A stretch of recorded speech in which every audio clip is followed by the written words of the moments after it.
अब समय हो गया है आपके घर के वास्तु के बारे में बात करने का। वास्तु में आज हम बात करेंगे आपके घर के अंदर बने पूजा कक्ष के बारे में। तो क्या मित्रों, आपके घर के अंदर बना पूजा कक्ष क्या आपके घर की, आपके जीवन की सुख शांति और समृद्धि को प्रभावित करता है? निश्चित तौर पर मित्रों, आपके घर के अंदर जो पूजा कक्ष है, जो पूजा का कमरा है, यदि वह वास्तु सम्मत रूप से बना हुआ है तो आपके घर में, आपके जीवन में हमेशा सुख शांति और समृद्धि बनी रहती है।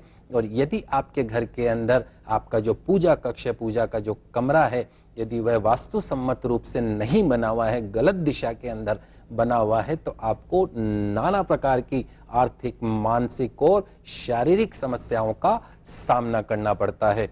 तो मित्रों, आइए आज जान लेते हैं कि आपके घर के अंदर पूजा कक्ष कहाँ होना चाहिए और पूजा कक्ष की आंतरिक साज सज्जा किस प्रकार से होनी चाहिए। मित्रों, आपके घर के अंदर जो पूजा घर का जो सबसे शुभ जगह जो बताई गई है, शुभ दिशा जो बताई गई है वास्तुशास्त्र के अंदर, वो आपके घर का जो पूर्व और उत्तर का जो कोना है, जिसे हम ईशान कोण के नाम से जानते हैं, वो आपके घर के अंदर पूजा कक्ष की वास्तु सम्मत जगह है। इस जगह के ऊपर भगवान सूर्य का और मां लक्ष्मी का विशेष आशीर्वाद रहता है। सबसे ज्यादा जो पॉजिटिव एनर्जी होती है वो इस जगह के ऊपर होती है।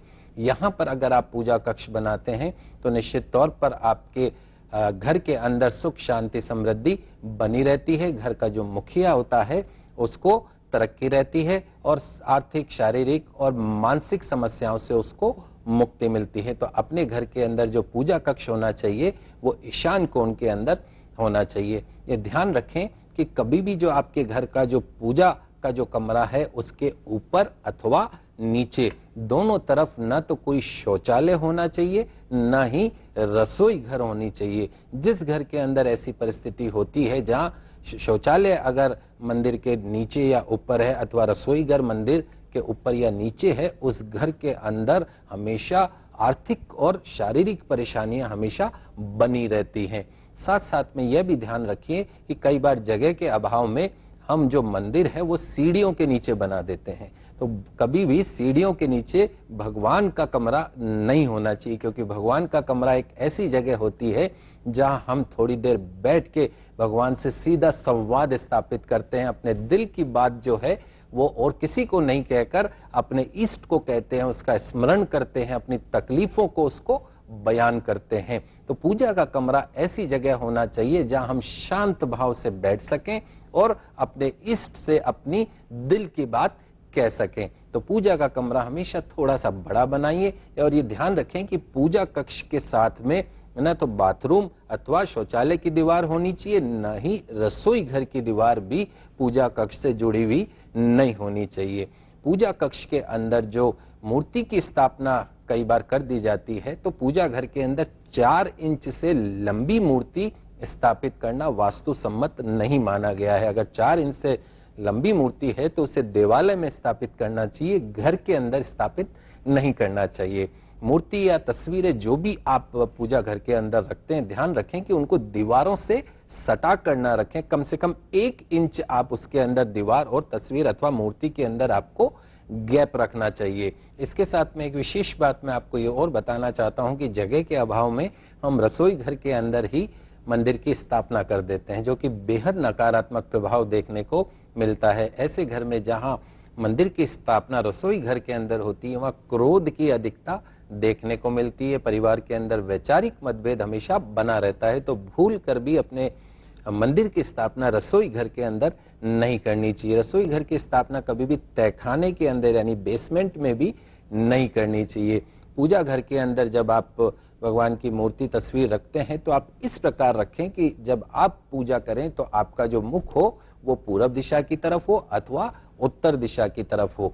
पूजा कक्ष की आंतरिक सज्जा के रूप में अगर हम बात करें तो उसका जो रंग होना चाहिए वो हल्का पीला, श्वेत रंग उसका अगर हो तो वो ज्यादा अच्छा माना जाता है, शुभ परिणाम देता है। कभी भी डार्क कलर के गहरे रंग का पूजा घर के अंदर इस्तेमाल नहीं करना चाहिए। पूजा घर का जो दरवाजा हो वो इस प्रकार हो कि वो उत्तर दिशा की तरफ अगर खुले तो मां लक्ष्मी का सीधा प्रवेश आपके घर के अंदर होता है। खिड़कियां कम से कम उत्तर दिशा की तरफ खुलनी चाहिए। पूजा घर का जो दरवाजा है वो कभी भी लोहे का नहीं होना चाहिए, उसे शुद्ध लकड़ी का अगर आप बनवाते हैं तो भी आपको शुभ परिणाम प्राप्त होता है। मित्रों, आपकी पूजा घर के अंदर कभी भी भगवान की तस्वीरों के साथ अपने पूर्वजों की तस्वीर को कभी भी स्थापित नहीं करना चाहिए। आपके पूर्वजों के लिए जो दिशा बताई गई है वो दक्षिण दिशा बताई गई है, तो अपने पितरों की, अपने पूर्वजों की तस्वीर को स्थापित करने के लिए पूजा घर की जो दक्षिण जो दीवार है वहां पे आप उनको अलग से स्थान दे दीजिए। अपने पूजा कक्ष के ऊपर कभी भी भारी सामान आपको नहीं रखना चाहिए। आजकल एक गहनों को छुपाकर मंदिर में रख दिया जाता है घर के पूजा कक्ष में, जो कि सर्वथा अनुचित माना गया है। तो अपने गहने और पैसों को पूजा घर के अंदर छुपाकर कभी नहीं रखना चाहिए। साथ साथ में पूजा कक्ष को साफ करने के लिए जो झाड़ू और पोंछा आप इस्तेमाल करते हो उसको भी आपको हमेशा अलग रखना चाहिए। इन सरल वास्तु के टिप्स से आप अपनी पूजा कक्ष को यदि बनाए रखते हैं तो निश्चित तौर पर भगवान की कृपा आपको प्राप्त होती है, मां लक्ष्मी का आपको आशीर्वाद प्राप्त होता है, आपके घर में सुख शांति और समृद्धि हमेशा बनी रहती है। मित्रों,